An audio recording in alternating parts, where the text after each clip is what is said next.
These bunch of caps have some significance to each one of them, and that's why Phil Wood is here to talk about curly W's on all these caps. I think Ray's got a Bernie Allen cap there, Phil. That's right. I do. Yeah. I sure do. Number 7. This would be the old Washington Senators. That would be all of them, actually, the old Senators. Really? But, yes. Well, one thing about Major League Baseball, Johnny, when you take the field, you're not completely dressed unless you're wearing a cap.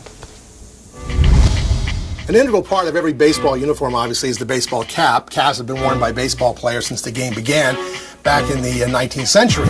And in Washington, teams have worn hats of various designs, certainly as plain as this one, which is from 1933, which features no logo at all. It's just a plain black cap.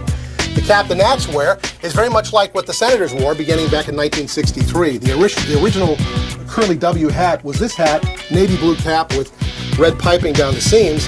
And the W actually crossed over in 1963. It looped over itself. They got rid of that the following year.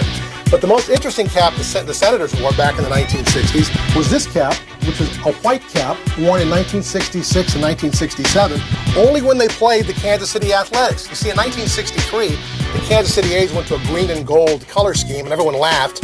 And over the years, they actually added a white cap. First, it was worn by the players. This is one of those Kansas City A's white caps from the middle 1960s. And then in 1966, the Senators, in response to the A's, came up with a white hat of their own, but only when they played the Athletics. Now, they also didn't wear their stirrup socks when they played the A's, so it was a white cap and an all-white sock. It didn't make them play any better, and it didn't sell any more tickets, and the caps themselves were never really available to the general public. They were passed out by the equipment manager when the A's would come to town or whatever. They would go to Kansas City and then picked up at the end of that 3-game series. Well, after 1967, the Kansas City A's moved to Oakland, and they stopped wearing the white cap, at least the players did, and the Senators stopped wearing the white cap when they played the Oakland A's. The equipment manager apparently took all the caps that were in a box and threw them away.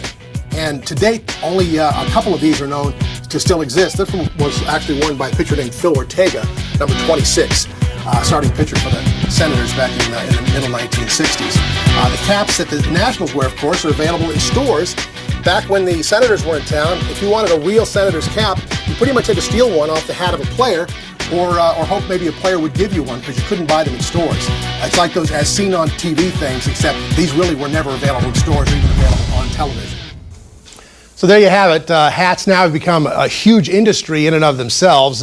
Back in the 60s and 70s, teams thought that fans wouldn't pay $8, $9, $10 for a hat, but now we know they'll pay $30 for a hat. Yes, they will. That's interesting about the socks and the caps. Didn't realize that. Right. Of course, it was two bad teams, the Kansas City A's and the Senators. So absolutely. It really didn't matter much. Yeah. Little inside fact, Phil wears black shoes tonight and no socks. Thank you, Mr. Wood. Please. We appreciate that.